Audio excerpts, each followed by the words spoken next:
Audio. Mereka lebih percaya kepada roh-roh. Pokoknya kemudian diterima baik oleh Belanda. Belanda kemudian mengajarkan kepada Van dan rombongan melakukan pelayaran kembali ke Nusa Kerote dengan berbekal pengetahuan yang mereka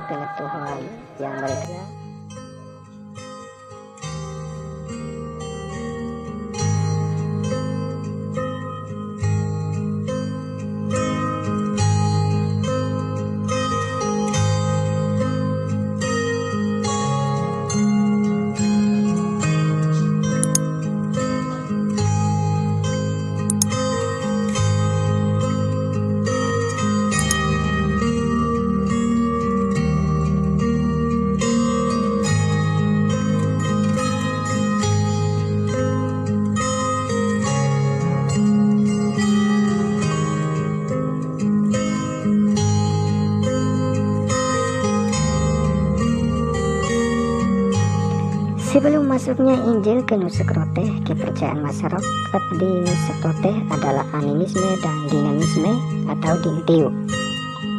Mereka lebih percaya kepada roh-roh nenek moyang dan percaya adanya suatu kekuatan pada pohon-pohon besar atau batu-batu besar. Ketika Belanda menjajah Indonesia pada abad ke-15, Belanda kemudian membagi Nusa Kerote menjadi beberapa nusa dengan sistem kerajaan.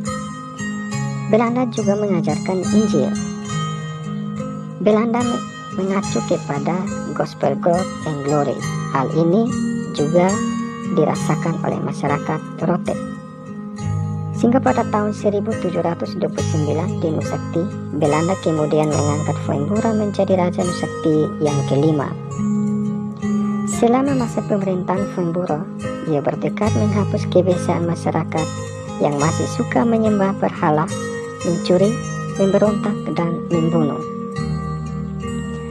Voenbura berkeinginan agar rakyat dan Nusa Kerote pada umumnya dapat hidup sehat, aman, makmur, dan dapat mengenal huruf, bisa membaca, menulis, dan terlebih dapat percaya kepada Allah Tritunggal atau Sang Gandolo Sio Matunggalela Falu.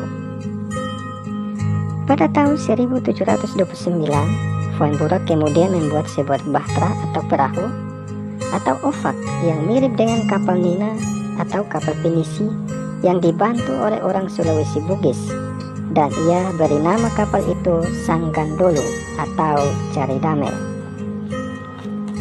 Pada tahun 1730 di bawah pimpinan Voenbura yang beranggotakan 25 orang, berangkatlah mereka dengan kapal Sang Gandolo dari Nusakti menuju ke Batavia atau Matabi, Jakarta sekarang.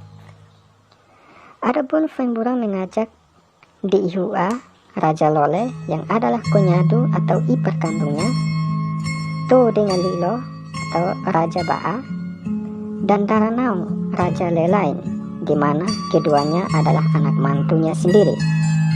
Voenbura juga mengajak serta adik kandungnya Pandimbura. Perjalanan dan pelayaran mereka kurang lebih 2 bulan dari pelabuhan Oimasik menuju ke Batavia atau Matabi. Dalam perjalanan pelayaran mereka sebelum tiba di Batavia, kapal atau bahtera mereka sempat singgah di sebuah pulau kecil yang menyerupai Pulau Rote karena terdapat banyak sekali pohon lontar atau tuak.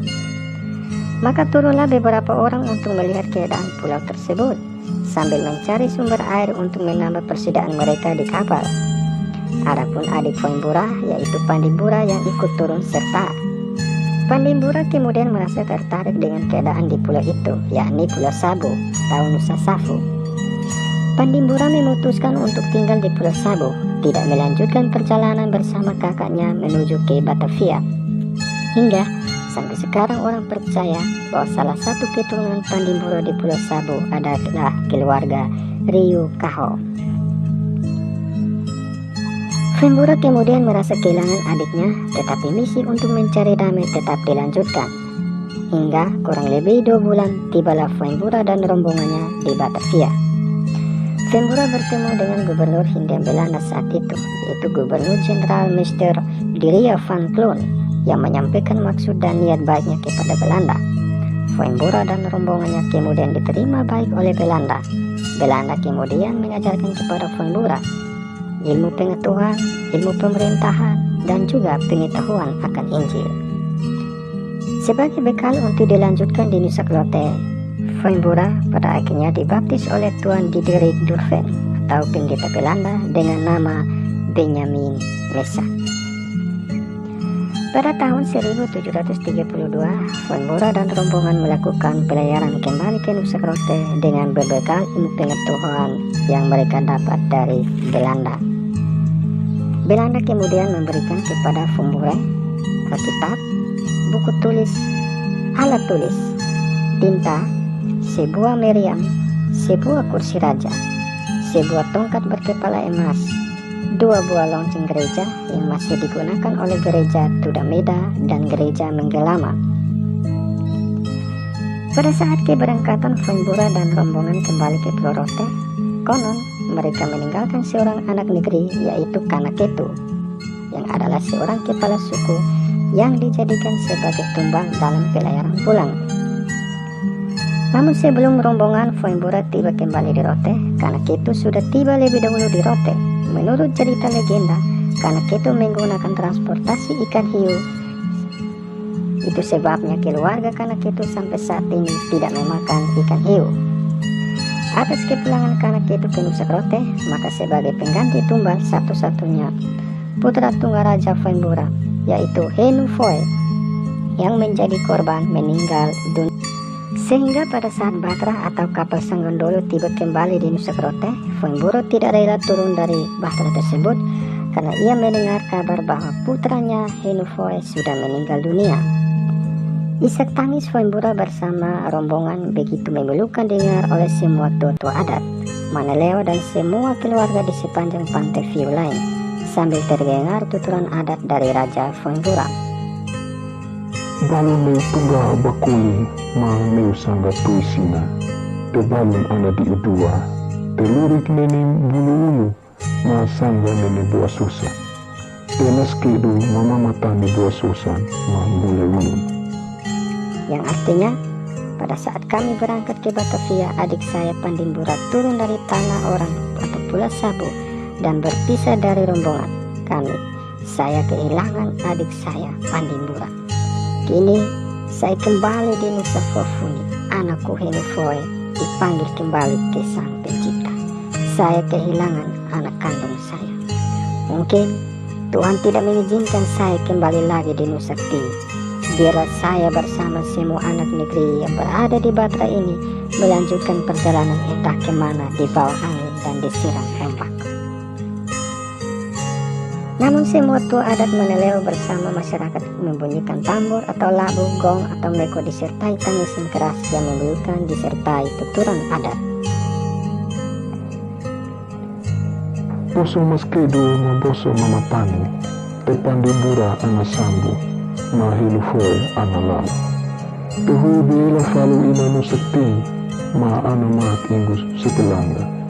Debi nama hina niu bau kuli, ma lakabani niu tuisina.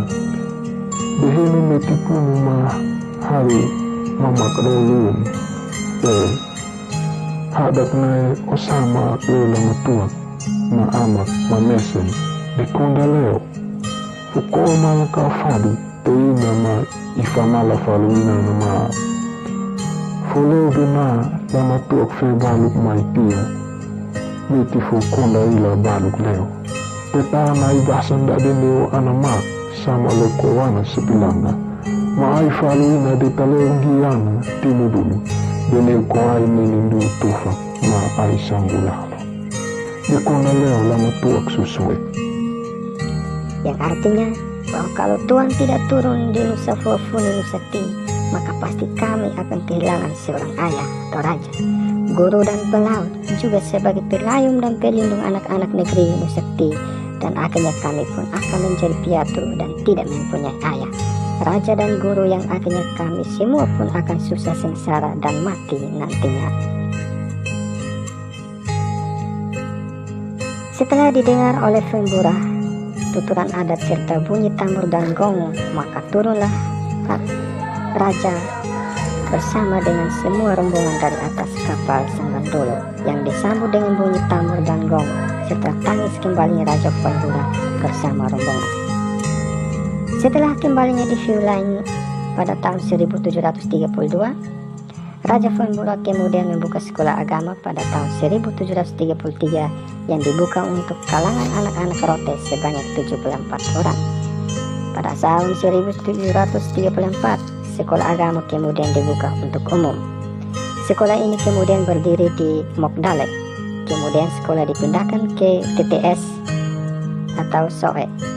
Pada abad ke-19, sekolah ini kemudian berpindah kembali ke Tarus. Dan dari Tarus kemudian sekolah ini berpindah ke Osapa atau Kupang. Kemudian berkembang menjadi Universitas Kristen Arta Wacana Kupang 1985.